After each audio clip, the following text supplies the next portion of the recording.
Lux Occult is part of the Green Mushroom Podcast Network. 3, rolling, 2, 4, Yankee, rolling, drop, Delta, Hello and welcome to another special episode of the Lux Occult podcast. This is a show where we gleefully taunt the mundane, butcher the Latin and most other languages, and also discuss a variety of occult, esoteric, and adjacent topics, exploring the intersections of magic, art, science, philosophy, technology, and so much more through the lens of chaos magic. This is indeed occultism for everyone. I'm your host, Lux Estrada, and if you're hearing the sound of my voice right now, that means that this show, and magic for that matter, are for you if you want them. There are a lot of different ways to be more free in the world, and using magic or making space for a spiritual practice in your life, especially in an accountable way, can be one of these ways to be more free. As always, I don't speak for anybody but myself. People can, will, and should disagree sometimes with the things that I or my guests say on the show. How would we ever learn anything if we were all in agreement on all things at all times, after all? And like those who attempt to be reasonable should be willing to do, I can and often will revise my opinions or thoughts about things based on new evidence. Alright, very excited to share another installment from the Magic and Mental Health panel discussions, this one on the topics of boundaries and psychic self-defense. We'll hear from a handful of people about this topic over the course of a couple of episodes. Because of how timing and how people's schedules worked out, it was necessary to record in several different sessions. So this particular panel has taken a sort of abstract, amorphous shape. For today's episode, I'm first joined by Czar Pollock and then by the Tom O'Bedlam, with Claudius being there for both conversations. Next time, we're going to hear from Catalyst and Lonnie Scott of Weird Web Radio about their thoughts on this topic. So the questions that we will be addressing today are as follows. How do we define and delineate boundaries in our magical work and interpersonal lives? Is there some intersection between how you protect yourself from potentially unhelpful magical forces and potentially unhelpful people? What are some experiences in this area others might find useful to hear about?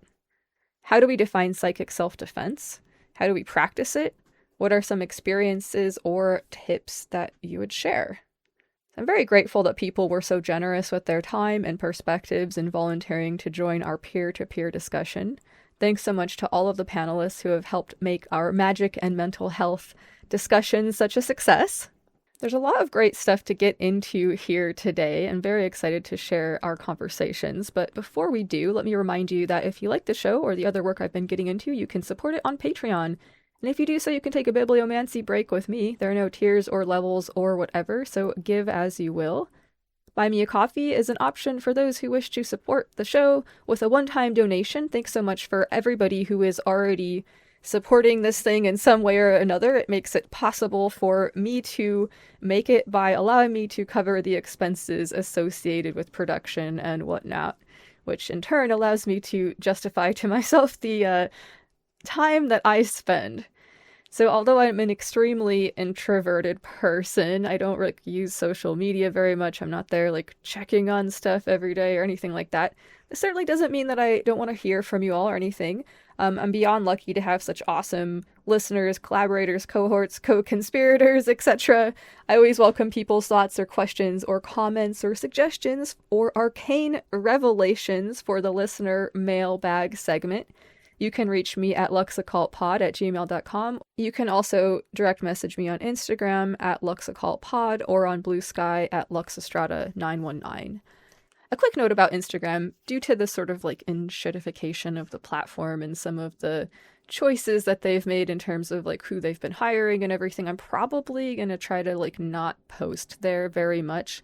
I'll still keep the account there so that people can send messages asking for a link to the Discord server or sending, mail for the mailbag segment.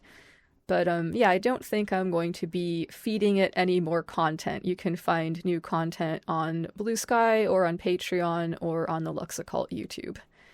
Okay, a little bit more housekeeping to take care of here. Before we dive into it, let me mention that you might notice in the first segment that I forgot to ask Czar Pollock and Claudius for context about where they're coming from magically. Luckily, they did provide some of that context in earlier conversations that we had for previous installments of the panel discussion series. So for anybody that's like really wanting that context, it is available in those earlier episodes, and I apologize for that oversight.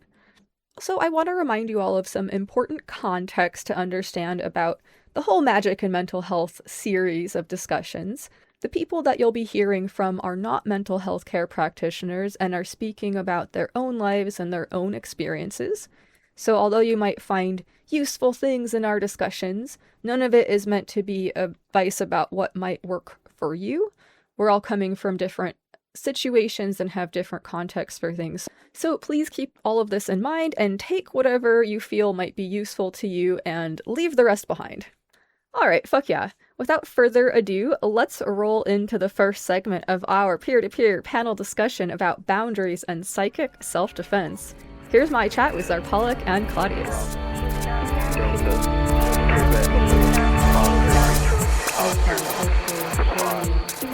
All right, well, I am here with Zarpalic and Claudius. Thank you both so much for being willing to share thoughts tonight about boundaries and psychic self-defense. We're going to be addressing the topics or questions. How do we define and delineate boundaries in our magical work and in our interpersonal lives? Is there intersection or things in common between how you protect yourself from potentially unhelpful magical forces and potentially unhelpful people? What are some experiences in this area others might find useful to hear about? How do we define psychic self-defense? How do we practice it? What are some experiences or tips we'd like to share, if any? So Zarpalic has been kind enough to go first. And so Zarpalic, if you wouldn't mind taking it away here, please. Thank you. I'm Zarpalic. I'm honestly a bit of a dabbler in magic still. I science fiction and horror, and I've encountered a few unsavory types on the internet as a result of, and there's a few things I've done. I think the first question was, how do we define and delineate boundaries in our magical work and our interpersonal lives? Mm-hmm. Well, the boundary between my magical work and interpersonal life is a little blurry, but I have had some problems setting boundaries with other people in the past. I've had some jobs that kept intruding in my personal life. I have largely practiced on a mental model of magic, and I think that actually working with magic has helped me in gaining confidence for setting boundaries in my personal life, like in my job, instead of just volunteering for overtime right away. Now, is there intersection between how I protect myself from potentially unhelpful magical forces and potentially unhelpful people? Well, I don't think that setting a ward or throwing salt on the doorstep will discourage my old boss from begging me to come back again. He actually hasn't. I suppose that at recognizing the manipulative tactics of people all helps you recognize the same tactics with when you're working with egregores or spirits. They try the same shit. Let's see. What are some experiences in this area others might find useful to hear about? Well, there was this time that some trolls on kiwi farms copy and pasted one of my paywalled stories onto the forum in order to mock my beta reader, who was... That kind of got me kicked off that platform because it was, well, Amazon, and they didn't care that I hadn't leaked it. Of course, that particular program closed it down because they were having so much trouble monetizing it anyways. Well, I tried to both set up some protective of spell jars for me and my beta reader, and also to curse out that one troll who'd leaked it. And uh, I don't know if it was because I was obsessing over the situation so much or some kind of feedback from the spell work, but I was super exhausted after doing all three of the moves at once. I kept stumbling when I tried to move until I laid down for a nap, and that following night I had some internal dialogues that felt like a sort of temporary plurality, if you know what I mean by that. Lasted a couple months before the conversations died down. Thank you. Yeah, gosh, I'm so sorry that that happened. The internet can be a great place. It can also be a terrible place too. So, and it often is. So I'm so sorry that you experienced that and everything. And yeah, thank you so much Yeah, for sharing about that. Yeah, I appreciate it. yeah, that defining site itself defense kind of factors into that experience. I'm not sure if it was my emotional turmoil that caused the breakdown or something more obviously magical. Psychic can mean stuff like magic and telepathy or fortune telling, but it can also refer to psychological self-defense, like not giving people who aren't helpful the time of day so they don't strain you. I will say that mindfulness type meditations have helped a lot, though I still don't have the patience for anything longer than 5 minutes. Box breathing is pretty useful in a pinch. Just calm yourself down, slow down your heart rate. That makes sense. I mean, I think a Yep. lot of times, like what trolls, or I'll address trolls since this is something that came up in what you shared. Like, I think that a lot of what's going on there is sort of, like rage bait and other stuff like that. And if we can not get mad about it, we're not giving them what they want, right? So, yeah. Yeah, they're kind of like the whole psychic vampire thing. Yeah, there's a lot of parallels between those concepts, I would say, like being a troll and being a psychic vampire, obviously sort of like different things, but I think that there's some intersection we could draw there for sure. Hilarious. Mhm. I think that's it for me. I'll pass it on to Audius. All right, thank you. Appreciate it. Okay, I will take it from the top of the questions, just like Zarpalak did. First question was, how do we define and delineate boundaries in our magical work and interpersonal lives? I think we define boundaries in both of them very, very interconnectedly because I think most people do a lot of their magical work to affect their interpersonal lives. There's other reasons people come into it as well, but I think dealing with other humans is a big, big part of it. And some of the social circles I travel in also very highly value consent. And whenever you're talking about consent and debating how it's presented, boundaries naturally come up. So I'm exposed to debates on that a lot. And I really feel that the way people do magical work and the way they interact with other people, this boundaries, to reiterate what I just said, is very, very interconnected. I usually look at it from a opt-in perspective rather than opt-out, where I tend to keep my magical work very close and I bring other people in by invite rather than thinking of it as open by nature. It's a little bit less cooperative, but I think it's a lot safer too. I come from a background of computer security where I think the relationships between magical defense and network security, and also looking at social networks, security there is very, very similar. And I think I see the same kind of thoughts and debates coming up on all three sides of those debates. As far as intersection between how you protect yourself from potentially unhelpful magical forces and potentially unhelpful people, I think I did allude to that somewhat in my response to the first question. I usually practice a kind of an opt-in methodology or mentality when I'm looking at magical things. I also try to do that whether it's good or bad, when we're interacting with other people, I tend to keep a close eye on what I'm sharing with other people. Part of that is just because I interact with a good number of different types of social groups, and what is fun in one social group might not be that fun in another social group. So it's good to keep in mind how concepts and things are going to apply in different situations. I think that's very helpful to think about it with when you're dealing with magical forces as well.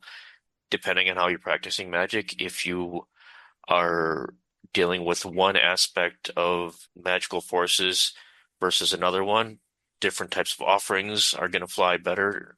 Different types of boundaries are going to be more effective depending on where you are. And so being mindful of all that is extremely important. And I think in looking at dealing with magic and dealing with people, much the same ways on just kind of a base level can be useful.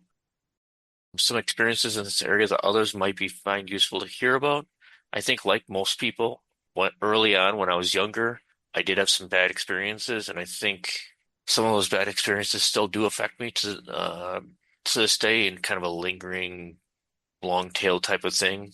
As much as we try to move past some of the bad experiences, it's also good to make sure we don't forget them entirely, just because those are learning experiences, and it's bad to obsess about them for too long, but it's also good to keep them in mind when you're dealing with other people as time goes on. I don't think I have any specific experiences in that area that I can really relate right now, but I tend to be just because of learned experiences, I tend to be pretty, as I mentioned, pretty careful about opening up on a magical level and defining psychic self-defense and practicing it as well. I think it's mostly just comes down to being mindful about what you're sharing and how you're sharing it, as well as how you're letting things into your space. It's good to keep a close eye, make sure you're not opening up yourself up too much, but it's also inevitable that we're going to be opening ourselves up at some point to other people. So it's good. It's good to try to be careful about who you're opening up with and what kind of forces you're letting in. But mistakes happen, and errors in either judgment or risk assessment happen too. So sometimes things happen that you don't intend them to happen, and you have to figure out how to deal with those consequences when they come about. Consequences might be a negative term, maybe unintended follow through. Either way, it's always good. It's good to be agile, nimble on your feet. Understand that while you do have boundaries, they're not going to help entirely all the time. So it's good to be able to have a good offense as well as a good defense. Yeah, that makes a lot of sense. I think that's all I had with the core questions. Okay, right on. Yeah, I really appreciate it. Yeah, this makes a lot of sense. And I think just even kind of talking about the idea of boundaries, the idea of psychic self-defense, and I'm so glad that Zarpala kind of hit on this, that this can kind of mean a lot of different things depending on which lens we want to look through. And this can mean something even as simple as like being aware of what abuse dynamics in the workplace can look like, and trying to kind of have boundaries surrounding not getting wrapped up in something that's going to be overly taxing for you or something like that, even if you're being pressured to do so at the office because you're all family or whatever might be going on there.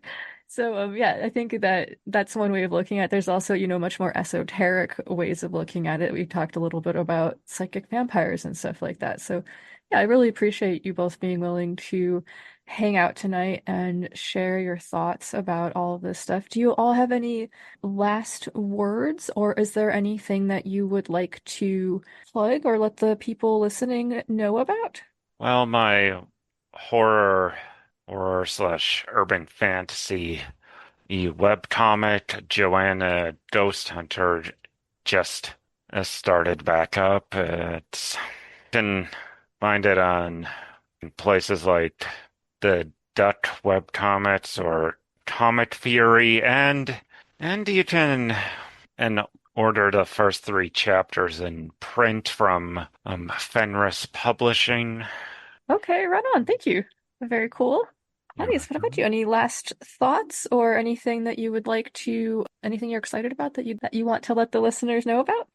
Nothing comes to mind offhand, but I hope that anyone listening gets some good takeaways from this discussion. And as always, think positively. Positivity can sometimes be the best boundary. All right, yeah, fuck yeah. I love that. Well, thank you all so much. I really appreciate you guys being so generous with your time tonight. Gratitude. Thank you. 3, Romeo, 2, 2, 4, Yankee, Romeo, 7, Bravo, Delta, Quebec.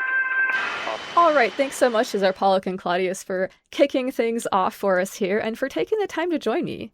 You can find a link to the Joanna Ghost Hunter comic in the show description. It's very cute. So next up, we have the Tom O. Bedlam, aka Pear, as well as Claudius, who joined us for this segment of the panel as well.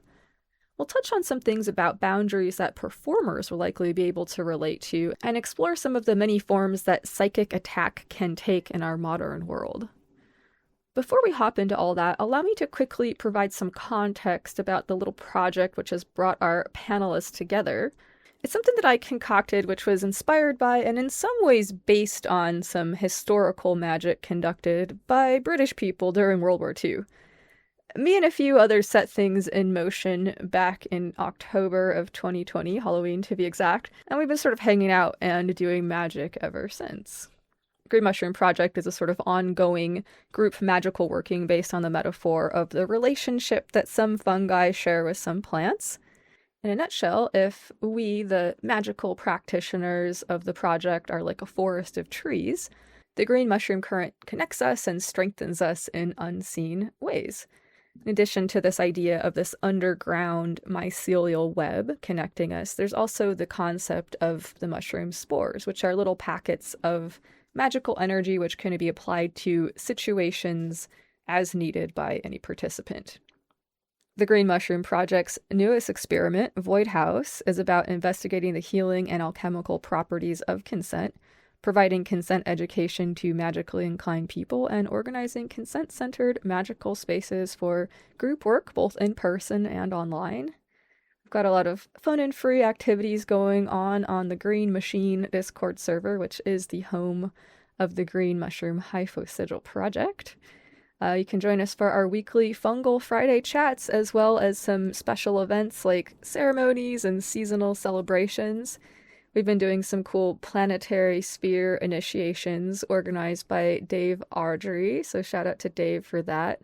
And there's also several educational opportunities available as well. You can check out the Lux Occult YouTube channel to watch a presentation that Dave, Neal, and I did about trauma-informed practices and about ways that understanding this stuff can allow for more consensual interactions in daily life and can allow for building the types of trusting relationships which can be so helpful to magical and other types of work. As always, much love and much love to everybody participating in the Green Mushroom Project, regardless of what that looks like for you and your practice. It's been such an honor and such a privilege to be sharing this wild magical journey with you all. Cheers. As I said, you can reach me at luxoccultpod@gmail.com. You can find me on Blue Sky at luxestrada919, or you can direct message me on Instagram at luxoccultpod to get a link to that Discord server. All right, in this next segment of the panel discussion, we're going to be getting into some parapsychology-related themes and discussing psychic self-defense. People who are interested in parapsychology might enjoy the documentary Third Eye Spies. Maybe take it with, some salt and all. Here's the tagline, though. Stanford physicists discover real psychic abilities, but their research gets classified by the CIA. As remote viewers learn, hidden truths shine brighter in psychic space. Now declassified evidence reveals America's secret psychic spy program. So, end quotes, it's obviously pretty sensational sounding stuff, but there is some, interesting history there. The US government has definitely investigated whether or not things like remote viewing can be used for military intelligence purposes in the past, and apparently it kind of works well enough that the phenomena is recognized as real in terms of statistical probabilities and stuff. but it's not reliable in a way that would make it like useful for most like military applications in the way that like you could justify government spending on it, or at least that's the story that they're telling us, but who knows? There have been some contradictions in this narrative and some of the like muddy waters surrounding the conversations about like disclosure and UFOs and stuff. This is another thing that comes up. So, interesting stuff there. I don't know what the actual situation is, but certainly is fascinating to think about. Okay, anyway, bringing us back down to earth here, I'll mention for those who haven't heard of him that James Randi was a Canadian-American stage magician and author and scientific skeptic who extensively challenged paranormal and pseudoscientific claims. He was the co-founder of the Committee for Skeptical Inquiry and founder of the James Randi Educational Foundation. So he's going to make a little cameo in our discussion when Per brings him up. So I wanted to introduce him before that. Thank you to Wikipedia for that short bio. Okay, well, without further ado, let's hop in here. I will be back after the rest of the panel discussion to share some final thoughts and remind you all to resist. But now, let's hop into the second shapely leg of our panel discussion. Here's Per, aka the Tom O. Bedlam, and Claudius.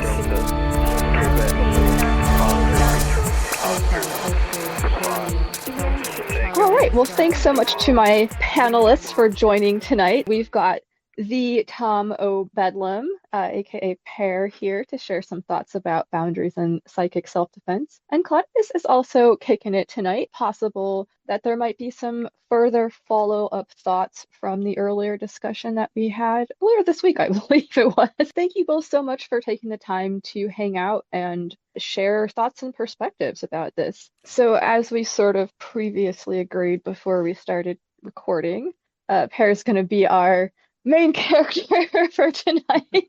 So if you wouldn't mind going ahead, and folks might remember you from the conversation that we had in a previous episode of Lux Occult, but if you wouldn't mind just giving the listeners and I and Claudius whatever context you think might be relevant for tonight's discussion. So I am, as you said, the Tom O. Bedlam, bard, performer, etc. I also relevant to this discussion am a body worker. I have a massage practice, and the line between massage and energy healing, at least the way I do it, is pretty blurry.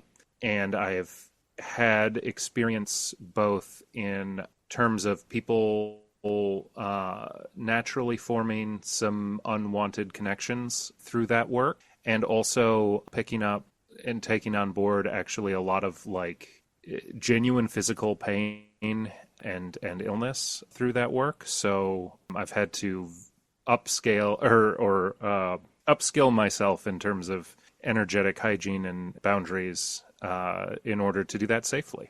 That makes a lot of sense, but yeah. And Claudius, is there any further context that you would like to share or anything you'd like to add?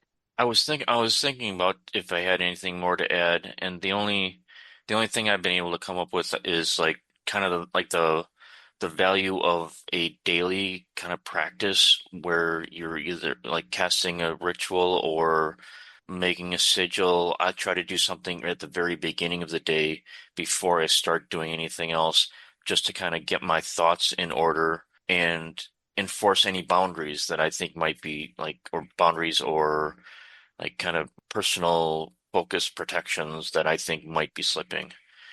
And I think that's something that I think most people try to do, like a kind of daily practice like that too. But I think as far as boundaries and keeping those in mind and keeping those front and center, that's one of the best just common things that people can engage in just to try to make sure those are well preserved. Right on. What does that kind of look like for you in your practice? To me, it's mostly writing a short poem is like kind of how I instantiate things. You know that from my activity on the Discord, I do write a fair bit of short poetry, and it's like something that just comes out every day. And that's kind of how my sigils take form, is like in the form of verse, which I think not many people seem to do, is like just kind of casually put out verse like that. But fits for me. All right, fuck yeah. Beloved of Calliope, fuck yeah. Okay, yeah, I love that. And I think whatever is sort of accessible to people, I mean, yeah, for if poetry and something like that is something that comes naturally, then there's no reason to do something maybe more prescriptive or more formal in terms of what may have been set out in the past by people and stuff like that. And yeah, I love it. Fuck yeah. Thank you for sharing.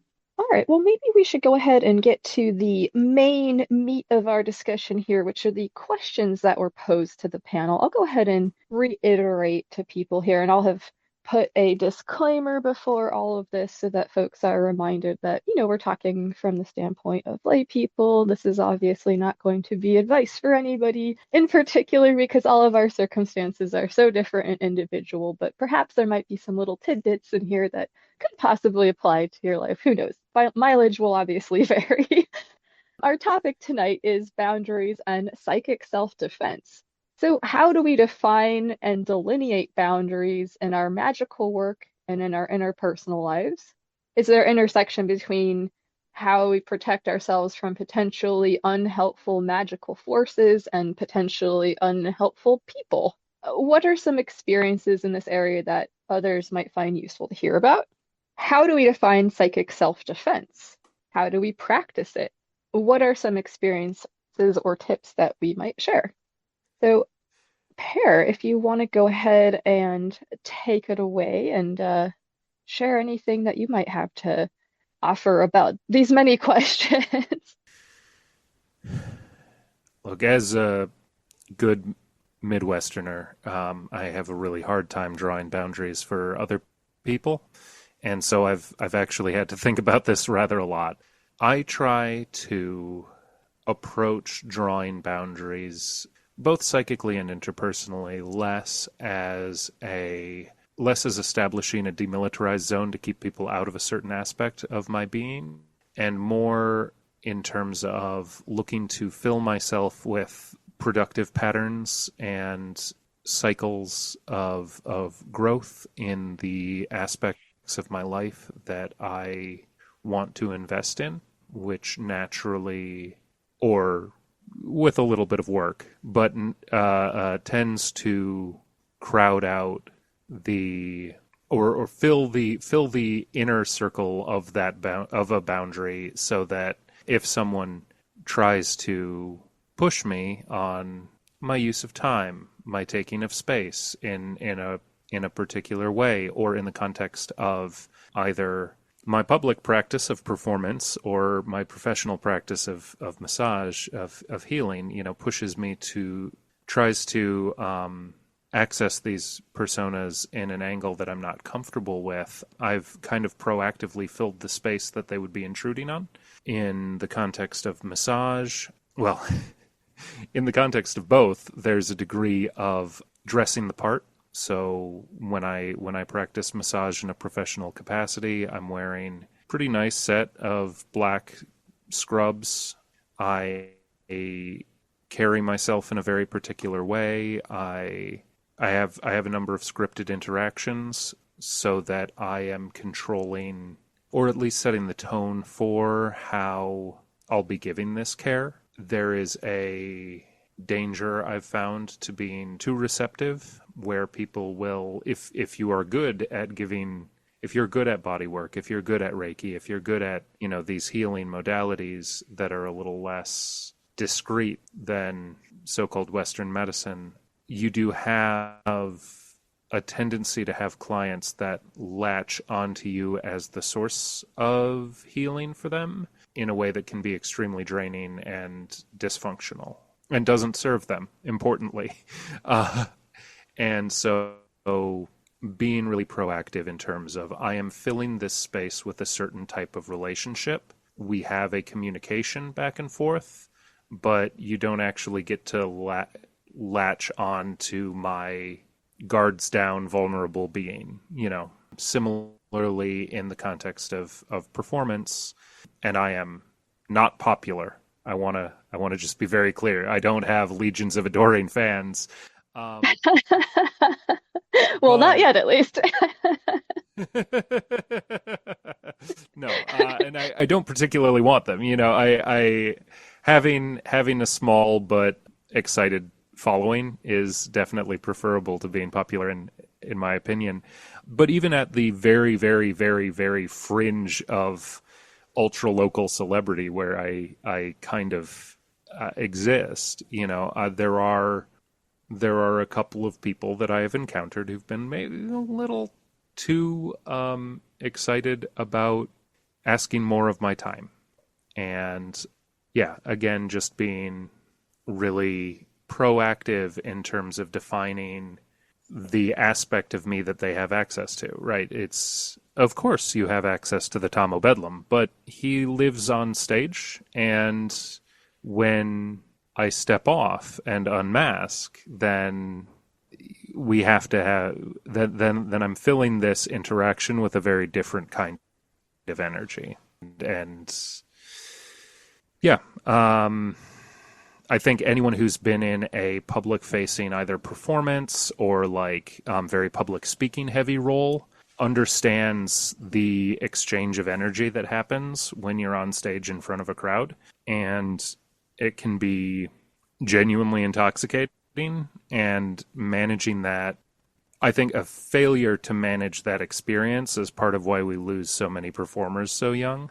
And I just, I got away with it by not being, never being popular enough for it to be a problem. So, yeah, I think we could dig more into either of those practices or experiences, but those are kind of the angles that I'm coming from.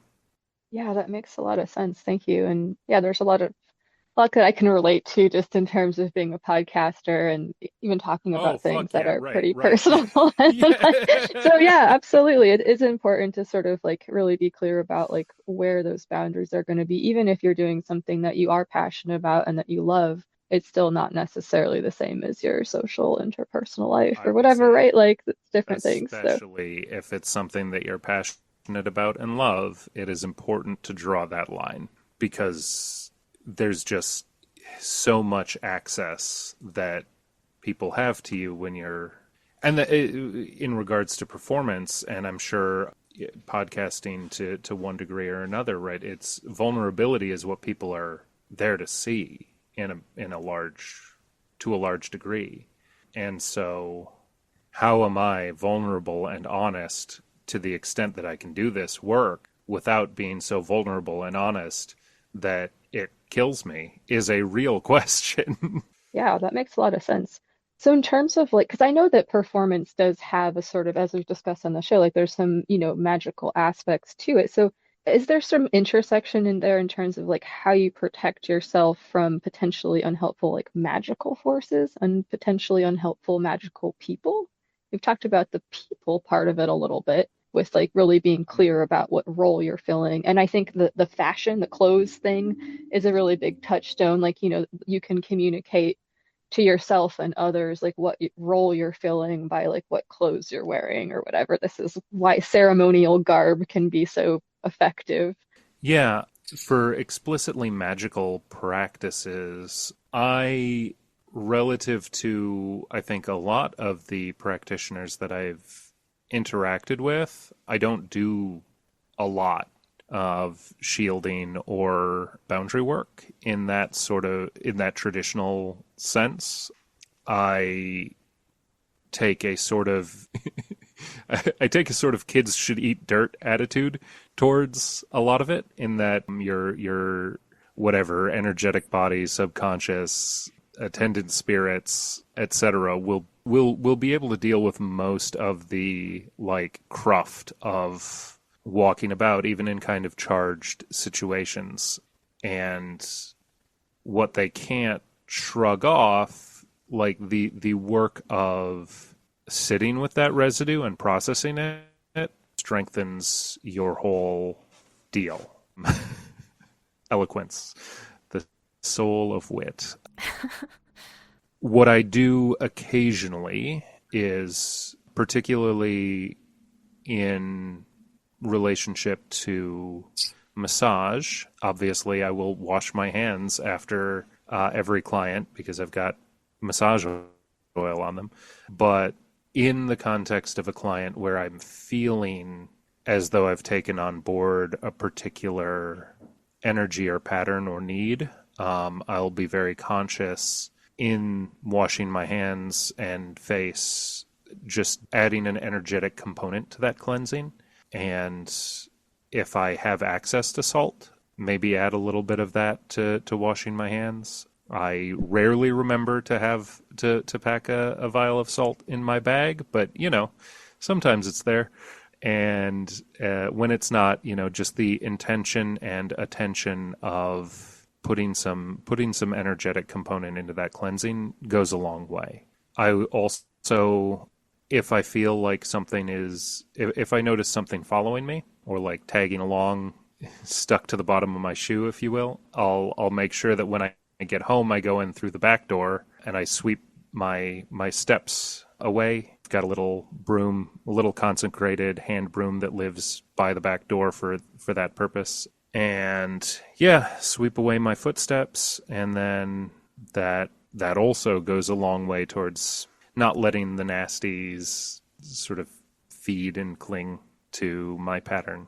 I don't know, believer is the wrong word for all this stuff, but I'm fond of the turning your shirt inside out as a way of breaking a energetic relationship, or that sort of targeting confusion. Get a haircut. That's a good one.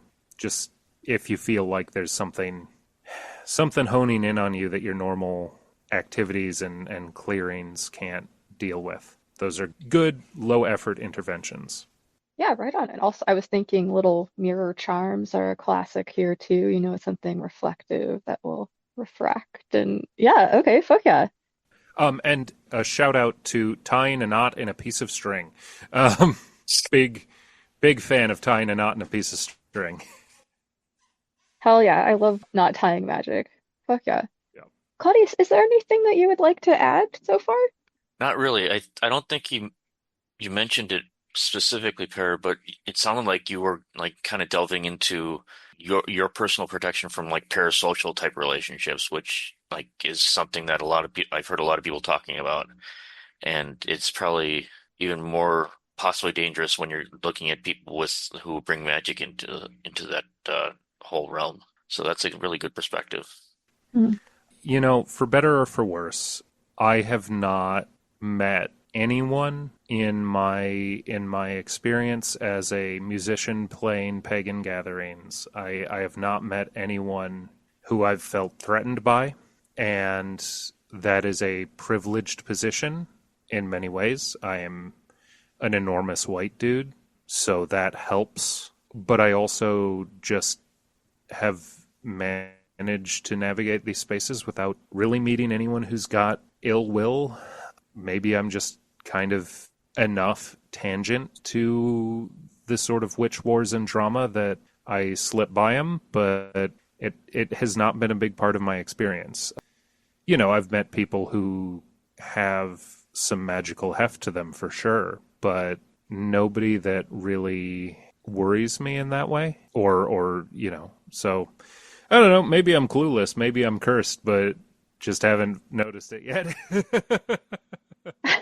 Well, I mean, I think there is something to be said for being really cognizant and already having really good boundaries and stuff, right? Like, I think that I've been told this by therapists as well, more than one, that like people who have a hard time respecting other people's boundaries, like sort of will go away if you're pretty good at respecting your own boundaries, because they'll just go find somebody who's not. So that, that there could be something there too, where it's just not an attractive space for people that have that trouble. Yeah, and that's I think the act of filling yourself up, right? You are so clear on what it is that you want to be doing and how it is that you want to be taking space, and you communicate that proactively, and you don't give the other person time to define you. I don't intend to move through the world in a cursed way, and I'm just not giving space for it, I guess. Doesn't sound like you're inviting a lot of curses by being disrespectful to others either, though, too. No, So, no. yeah. Yeah, admittedly, people tend to like me. Okay, so thank you for sharing we've talked a little bit about boundaries and how that kind of like relates to magical work and interpersonal stuff. And we've talked a little bit about psychic self-defense, so maybe we could drill down in that just a little bit more with these last questions, which are how do you define psychic self-defense and how do you practice it? And what are some experiences or tips you might share there if there's further ones that you haven't shared already? I'm going to apologize in advance. In order to talk about this in a useful way, I think that I need to talk about my experience of psychism generally, and I'm going to do something that I hate to do, which is I'm going to assert a model through which some of this stuff works. So bear with me. Okay, well, we all need models to understand things through, so yeah, it's okay. So, I've had numerous experiences of shared dreams with particular people. When I share one of these thicker or more tangible dreams with someone who I think would be receptive to this conversation, I will text them and let them know. And each time I have done this, I've gotten a response of, actually, I dreamt about you last night as well. And then we've both independently written down what happened in the dream and compared notes. And my experience of this shared dream space is that the aesthetics of the dream are completely different, but the thematics and action of the dream are identical. So just to kind of like parse that out for people, let me just make sure I understand. So like basically Sure. you might have different dreams, but like one person might be dreaming of like a fairy tale story while the other person might be dreaming of like a sci-fi story, but like they would have a Right. sort of like I'm similar theme or like Yeah. yeah, cool. Just want to make sure I was on the I'm same page there. lost in a maze of office parks, and somebody else is lost in the woods, but Hmm. we're both lost and trying to find something, and we show up to each other in a mirrored capacity. So, Hmm. they come across me while I'm lost and help point me in the right direction. I dreamed that I was lost, and they showed up to me and pointed me in the right direction, right? I've heard you speak to similar things on the show, which is helpful. So anyway, my extrapolation from those experiences is that there is some kind of porous subconscious experience that we share in a non-localized way, right? Some aspect of consciousness, of sentience, whatever, words are bad, it exists in a non-localized but also non-personalized, like non-siloed way. So you can interact with other people in an other than physical, by other than physical means, and have experiences that are nonetheless in some way objective. Does that scan? Yeah, absolutely. Yeah, thank you. Yeah, absolutely. Okay. So, that annoying work out of the way, I look at psychical effects or experiences or interactions as being engagement through this undergirding subconscious mess. It is, you can't really read somebody's mind because other people's minds don't speak remotely the same language of experience that yours does. You can get impressions and like have empathy, but you're not gonna produce a result that will convince James Randi that you did genuine magic because his brain works very, very differently than yours does.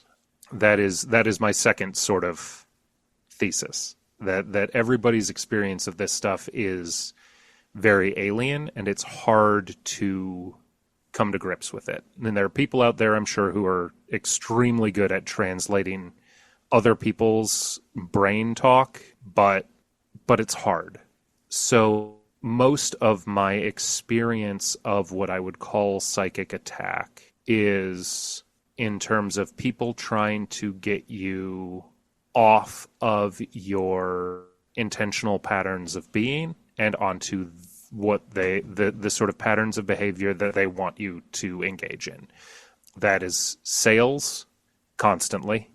That is propaganda. That is a lot of what we're seeing from the current administration. That is, in a potentially less destructive way, that is the goal of most art, is to alienate you from your normal existence and patterns of perception and action, and to put you in a foreign one. And I'm an artist, right? I think that's often good, actually. So in terms of psychic self-defense, I'm not throwing up these walls and barbed wire and machine gun nests to that kind of transcendent or alienated experience. What I am is pretty carefully assessing the sort of people who are trying to act on my nervous system. I noticed this a lot in journalism, starting with the COVID era, is that a lot of journalism was becoming structured like horror movies, to create these alternating beats of like hope and despair and existential dread. And that is a psychic assault, you know. That is what that does. And so really becoming selective in and intentional with how I engaged with sort of mainstream corporate journalism, which is not to say that these guys are attacking me psychically, I can't possibly, engage with them. No, like, okay, this is a kind of manipulation to sell clicks, to sell engagement with content, and it's sick, but it's also navigating that as part and parcel of what we have to do now. And so I will, rather than listening to NPR 12 hours a day, I will go to the website and read the transcripts and engage with it in that slightly more remote aspect.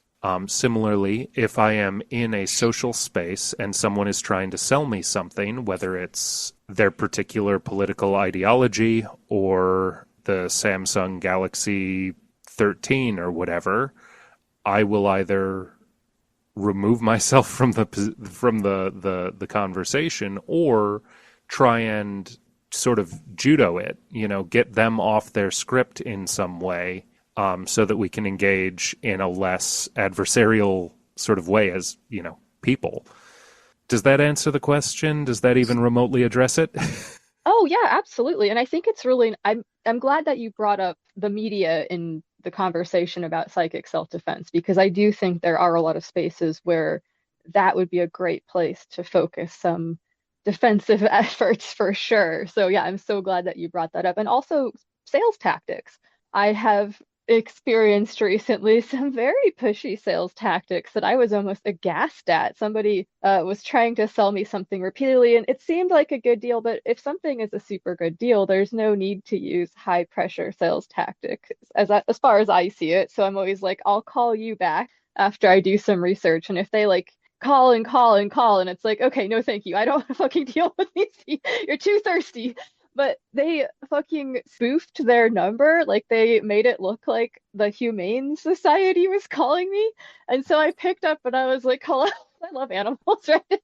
And they could probably tell since they could see my pets. And like, it was these fucking assholes. And I was like, don't fucking call me again. Like, it was insane. Yeah. So it's wild out there, folks. And it's tough out there all around. So like, it's important to figure out how to protect your own space and your own boundaries and your own sanity and everything like that. So, Claudius, is there anything that you would like to add to our conversation here? Not really. I think you definitely went into the idea of trying to take care of yourself and make sure that your mindfulness and your attitude is focused on your own benefits and making sure that you're thinking critically about what people are presenting to you and just focusing your attention. And I think that's one of the best ways to just have self-defense in general, even in non-magical spheres. It's just like make sure you're alert, make sure you're watching what's going on, and make sure that if someone is trying to pull something over on you, you can try to head it off before it's effective. Oh, yeah, that is a much more succinct way of saying a lot of what I rambled about. But, like, head on a swivel, keep awareness. And the best way to protect yourself physically is a good pair of running shoes. And the best way to protect yourself psychically is to see those attacks coming and get out of the way. There's Yeah. something worth fighting about, then that's maybe a different story, but regroup, you know? Yeah, Get away, absolutely. And not regroup, come everybody back. can run, right? Like, yeah, it's not Right, possible for right. everybody to run, but like there's other, metaphorical equivalents to that as well, like a good map or a good database of phone numbers that you've memorized or things like that too can also be very helpful, or all kinds of things like that for different situations. Right. Use the tools that you have for sure. Mhm. And yeah, But I preventative think measures, like where you don't have to fight, I think this even comes up in Sun Tzu, the person that can yeah, win without actually having to fight a battle is the master or whatever. So I'm not sure if he phrases it so eloquently as I just did, but that's the gist of it. So yes, it probably depends on the translation. indeed. But yeah, fighting and it's I think worth looking at, the other than human world for a lot of things, and obviously that's why I'm here. But you look at we have the real common narrative of the cornered animal, right? And we have that narrative because most non-humans do not go looking for a fight. And most humans don't go looking for a fight because it turns out that fighting is really energetically intensive and physically dangerous. Like in the wild, outside of a Western medicine situation, it is very easy to win a fight but be injured and hungry and drained enough that, well, guess what, buddy? You're screwed too. And de escalation training, especially now, to quote Margaret Killjoy, de escalate all conflicts that aren't with the state. Learning to de escalate conflict before it becomes violence is really, really, really important. And de escalation tactics are psychic self defense. Yeah, I think that's a hot take I can stand behind. Fuck yeah. No, I love that. Fuck yeah. And I'm glad that you brought up Margaret Kildrive. I've just recently started listening to her podcast, Cool People Who Did Cool Things. After the story about the riot dogs came up, the listener suggested that I check it out, and I've really been enjoying it. So yeah, Yeah, she's fuck yeah. rad as hell. Also, Live Like the World is Dying is another podcast that she hosted for a long time. She mostly is not hosting it anymore, but it's still very good. Fuck yeah. All right, well, thank you both so much for being so generous and sharing your time and thoughts tonight. Per, is there anything that you would like to add, or is there anything that you would like to plug or let the listeners know something that you're excited about or anything? I guess test my boundaries by going to bandcamp.com/the Tom O'Bedlam and buying my album Everyday Elegies.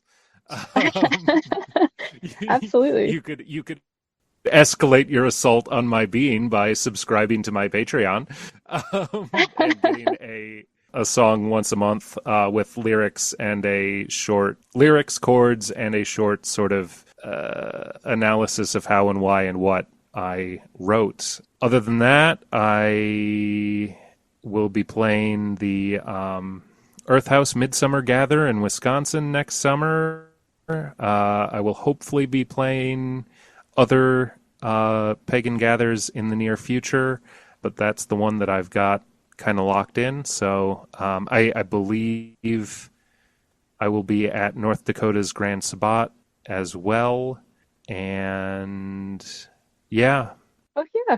ask for me at your local Pagan Pride or other equivalent gathering, and I will try to get there. Yeah.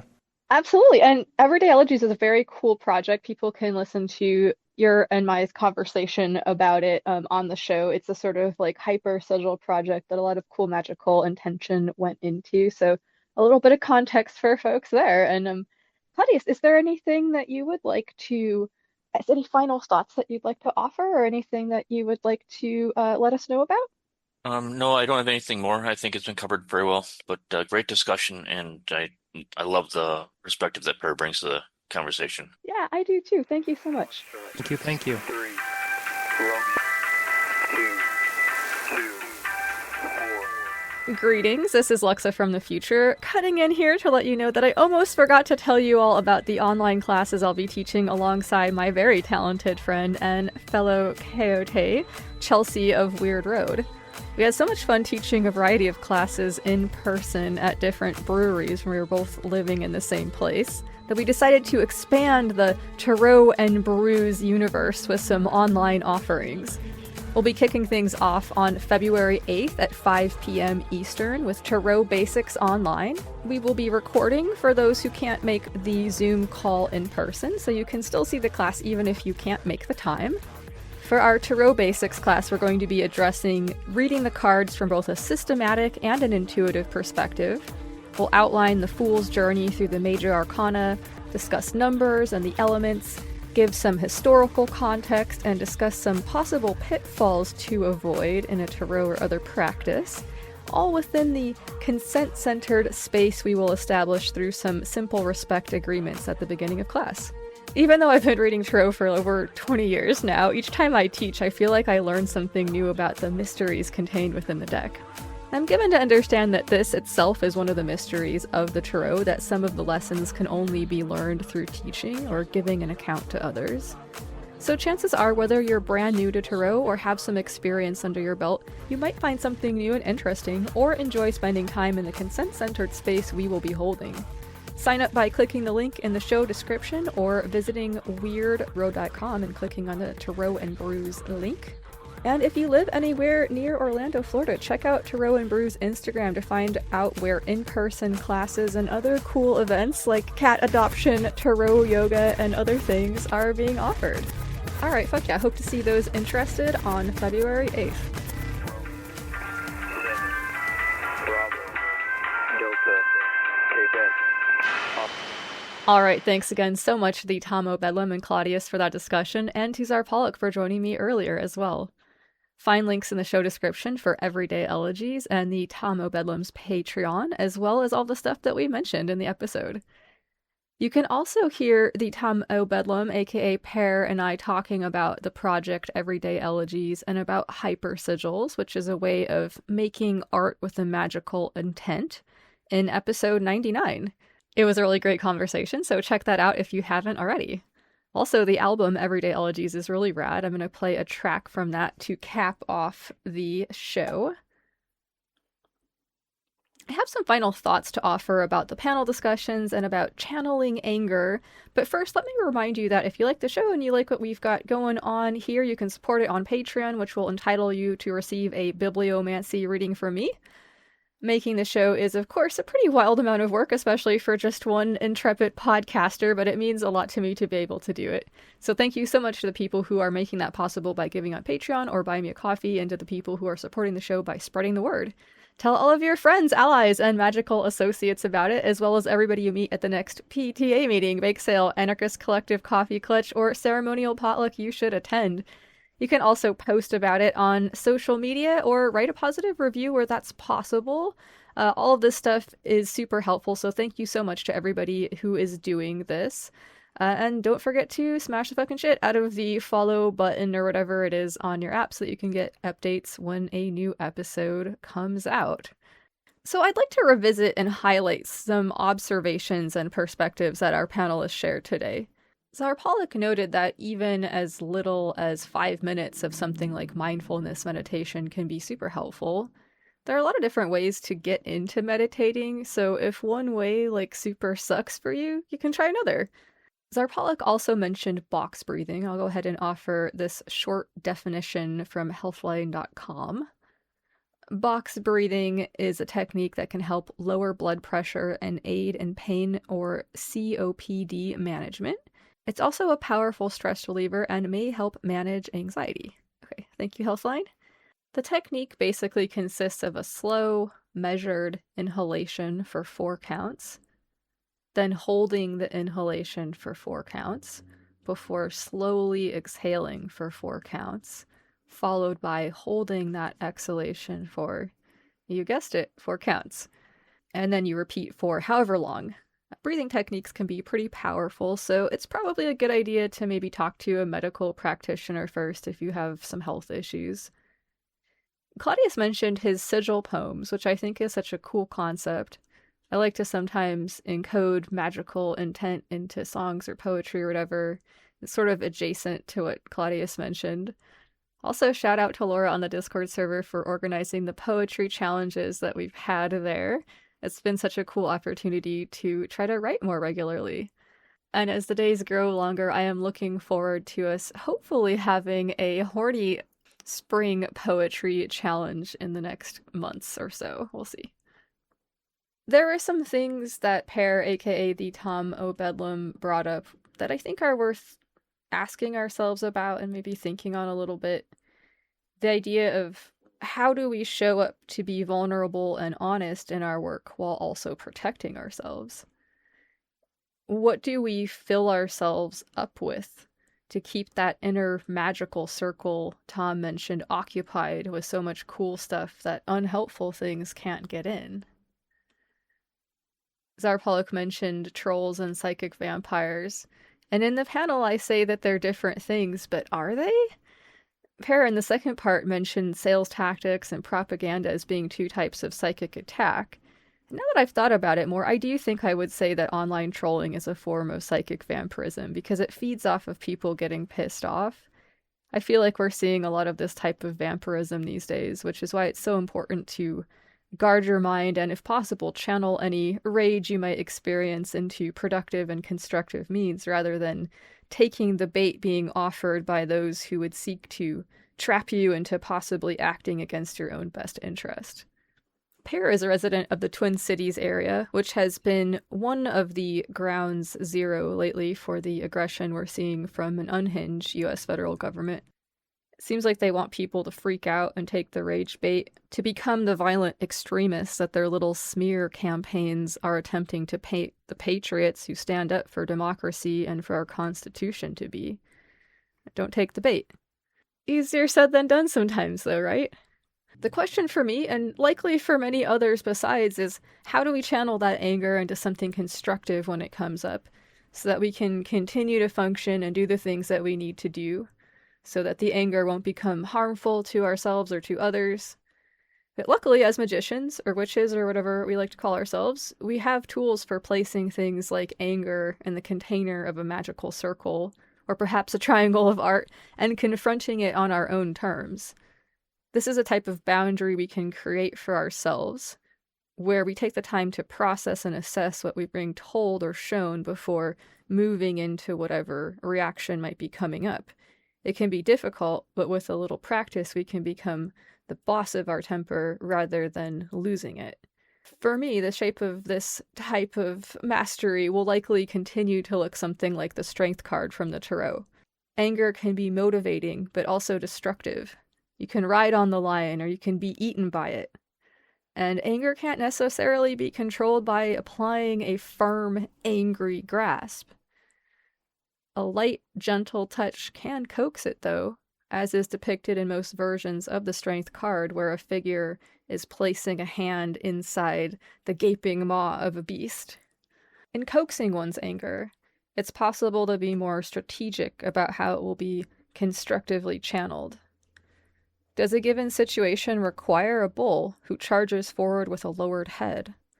Or a scorpion who waits for the perfect opportunity to strike with lethal accuracy? Or perhaps some other animal metaphor? But the righteous anger that we feel when we see people being hurt is an adaptive thing. It's there to protect us, to keep the spark of our life ignited.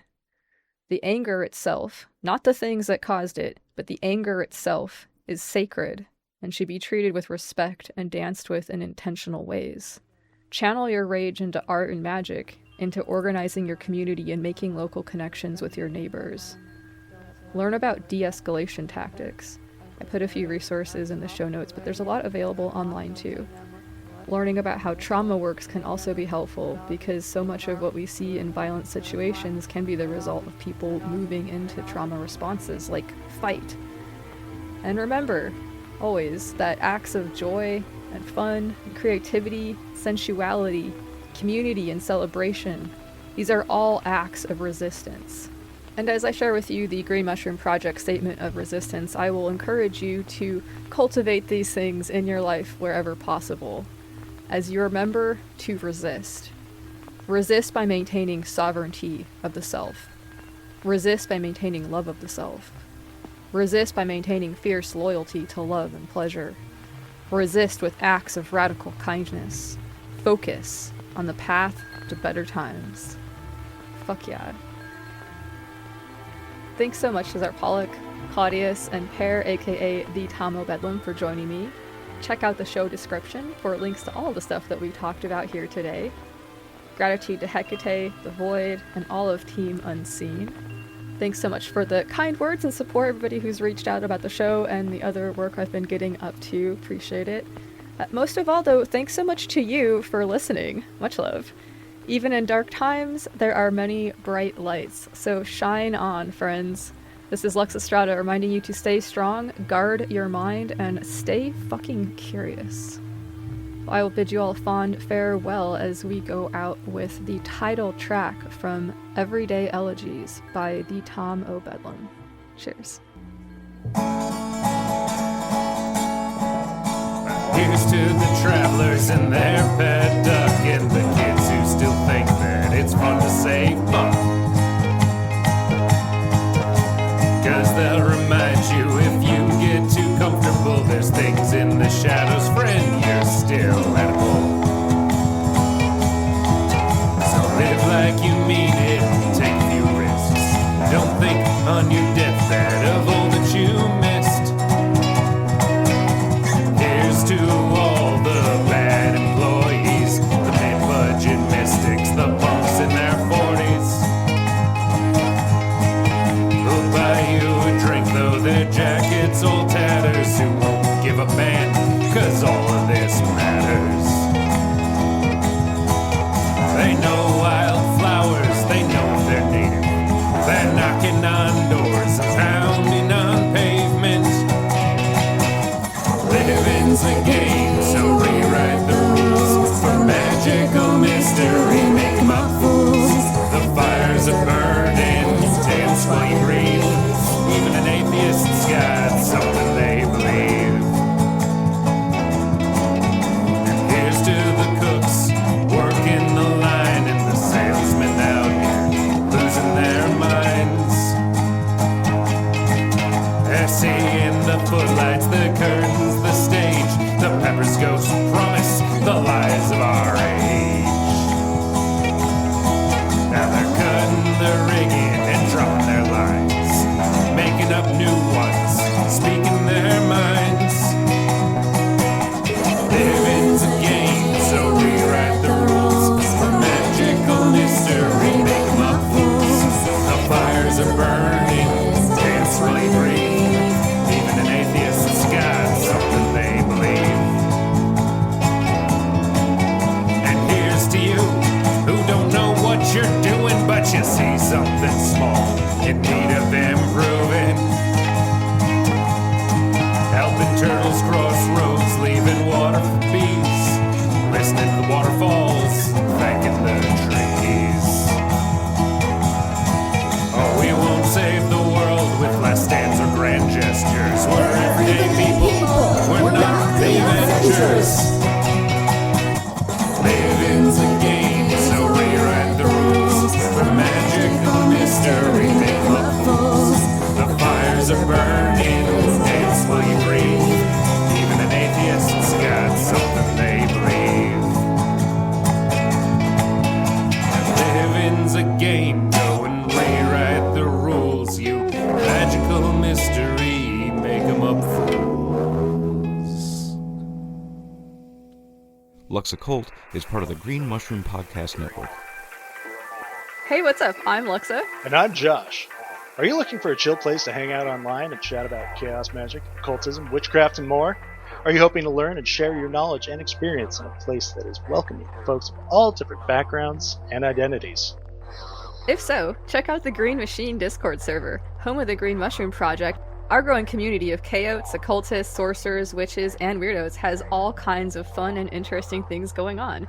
From chats and rituals to workshops, clubs, and more. There's a lot of cool opportunities to get involved. Sounds great, Luxa. How can folks find us? Well, for now, we're keeping things pretty small as we grow, so we're not advertising on any of the Discord services that do that. But folks can hit me up and I will send them a link. You can reach me at luxoccultpod@gmail.com, or you can find me on Instagram at luxoccultpod. Fuck yeah! Fuck yeah.